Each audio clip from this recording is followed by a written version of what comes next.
Master plan ప్రజల ముందర పెడతా ఇంకా మంగళగిరి నియోజకవర్గంలో ట్రాఫిక్ కూడా చాలా పెద్ద సమస్య మనకి. ఆల్రెడీ కేంద్ర ప్రభుత్వ సంస్థతో నేను మాట్లాడాను, వాళ్ళు రమ్మని చెప్పా. కమిషనర్ గారి కాంటాక్ట్ నెంబర్ ఇచ్చాను, అధికారుల నెంబర్ కూడా ఇచ్చాను. వాళ్ళందరి గురించి ఒక మాస్టర్ ప్లాన్ తయారు చేయమని, అంటే ట్రాఫిక్ మేనేజ్మెంట్ ఎట్లా చేయాలి, ఎక్కడ ట్రాఫిక్ లైట్స్ రావాలి, అండర్ పాస్లు రావాలి, మొత్తం మాస్టర్ ప్లాన్ తయారు చేయాలని లక్ష్యంతో మేము పనిచేస్తాం. అవన్నీ కూడా త్వరలోనే ప్రజల ముందర పెడతాం. వాళ్ళ అభిప్రాయాలు తెలుసుకున్న తర్వాత అవి అమలు చేస్తాం.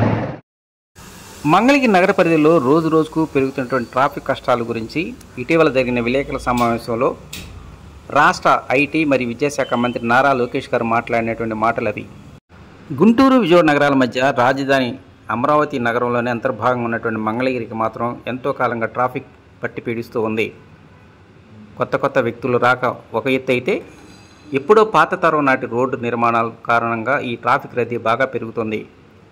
వాహనదారులు కావచ్చు, అదేవిధంగా సాధారణ ప్రజానీకం కావచ్చు, పండగ దినాలు కావచ్చు, మామూలు రోజుల్లో కావచ్చు, అడుగు తీసి అడుగేయాలంటేనే నరకం కనిపించేటువంటి పరిస్థితి ఏర్పడింది. ఇలాంటి పరిస్థితులు చెక్కపెట్టడానికి రాష్ట్ర ప్రభుత్వం ఎంతో ప్రతిష్టాత్మకంగా మంగళగిరి కార్పొరేషన్ని తీసుకుంది. ఈ నేపథ్యంలోనే భావితరాలు గుర్తుండే విధంగా భవిష్యత్తులో ట్రాఫిక్ కష్టాలు అనేటువంటి లేకుండా అడుగు ముందుకేస్తున్నామని మున్సిపల్ కార్పొరేషన్ అధికారులు ఇప్పటికే ప్రకటించారు. స్థానికంగా ఉన్నటువంటి వాహనదారులతో పాటు రాష్ట్ర ప్రభుత్వం ఎంతో ప్రతిష్టాత్మకంగా దాదాపు 40 నుంచి 45 ప్రభుత్వ కార్యాలయాలు మంగళగిరి నగరం చుట్టూ ఏర్పాటు చేశారు. దీంతో ఉదయం సాయంత్రం వాహనాల రద్దీ బాగా పెరిగింది. మరోవైపు అమరావతి రాజధానిలో ప్రముఖ విద్యా సంస్థలైనటువంటి ఎస్ఆర్ఎం, విట్టు, అదేవిధంగా అమృత యూనివర్సిటీకి చెందినటువంటి బస్సులు కూడా పెద్ద సంఖ్యలో, పదుల సంఖ్యలో రోజు ఈ నగరం గుండా వెళ్తూ ఉన్నాయి. ఉదయం 10 గంటల సమయంలో కావచ్చు, సాయంత్రం 6 గంటల సమయంలో కావచ్చు, వాహనాల తాకిడి బాగా పెరిగింది. ట్రాఫిక్ పూర్తిగా స్తంభించిపోయే పరిస్థితి ఏర్పడింది.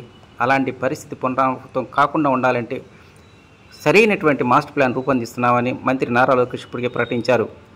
విజయవాడ నుంచి కానీ, గుంటూరు నుంచి కానీ గౌతమ్ బుద్ధ రోడ్డు మీదుగా బైపాస్ రోడ్డుకు చేరాలంటే ఇప్పటి వరకు సరైనటువంటి కనెక్టివిటీ రోడ్డు లేదు. రానున్న కాలంలో వీటన్నిటిని దృష్టిలో పెట్టుకుని ఒక మాస్టర్ ప్లాన్ తయారు చేస్తున్నామని వారు ఇప్పటికే ప్రకటించారు. ఏది ఏమైనా రానున్న కొద్ది రోజుల్లో మంగళగిరి ట్రాఫిక్ కష్టాలు మాత్రం పూర్తిగా తొలగిపోయే అవకాశాలు మెండుగా కనిపిస్తున్నాయి. ట్రాఫిక్ కంట్రోల్ చేసే దానిలో భాగంగా మున్సిపల్ కార్పొరేషన్ అధికారులు ఇప్పటికే ఢిల్లీకి చెందినటువంటి ట్రాఫిక్ మేనేజ్మెంట్కి సంబంధించినటువంటి అధికారులతో సంప్రదింపులు జరుపుతూ ఉన్నారు.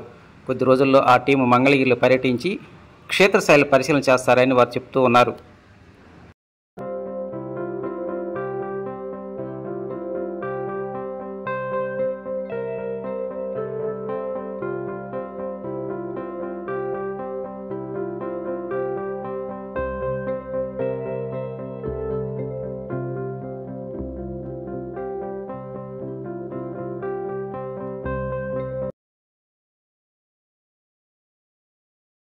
దానికి సంబంధించి ఈ మధ్యకాలం మినిస్టర్ గారు కూడా చెప్తున్నారు. పర్టికులర్లీ మంగళగిరి అంటే అందరికీ గుర్తొచ్చే ట్రాఫిక్ ప్రాబ్లమ్, తర్వాత టూరిజం కింద డెవలప్. ఈ ట్రాఫిక్ సంబంధించి ఎలాంటి యాక్షన్ తీసుకోవాలి అంటే ఇక్కడ ముఖ్యంగా చెప్పాల్సింది ఏంటంటే, ఇక్కడ గౌరవ మంత్రివర్యులు నారా లోకేష్ గారి సూచనల మేరకు ఒక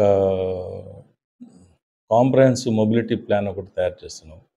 దానికి ఆల్రెడీ కన్సల్టెంట్స్ రైట్స్ అనే గవర్నమెంట్ ఆఫ్ ఇండియా ఆర్గనైజేషన్ వాళ్ళతో మన డిస్కషన్ కూడా జరిగింది. దాంట్లో భాగంగా కాంప్రహెన్సివ్ మొబిలిటీ ప్లాన్ ఒకటి తయారు చేస్తున్నాము. దాంతోపాటు ఇప్పుడు సపోజ్ ఇక్కడ ఎక్కడెక్కడ ట్రాఫిక్ సిగ్నల్స్ పెట్టాలి, ఎక్కడెక్కడ జిబ్రా క్రాసింగ్స్ పెట్టాలి, ఎక్కడ కొత్త రోడ్స్ ఏది వన్ వేస్ చేయాలి, తర్వాత ఏది ప్యాటర్న్ ఎక్కడైనా చేయాల్సిన కొత్త రోడ్స్ డెవలప్ చేస్తుంటే ఇవన్నీ కూడా కాంప్రహెన్సివ్గా వాళ్ళు స్టడీ చేస్తారు. కొద్దిగా టైం పడుతుంది, they will study. At the same time మిగతా కూడా డెవలప్మెంట్ యాక్టివిటీస్ కూడా ఒక ఇన్ఫ్రాస్ట్రక్చర్ మాస్టర్ ప్లాన్ కూడా ఒకటి తయారు చేయమని చెప్పేసి సూచనలు ఇవ్వడం జరిగింది.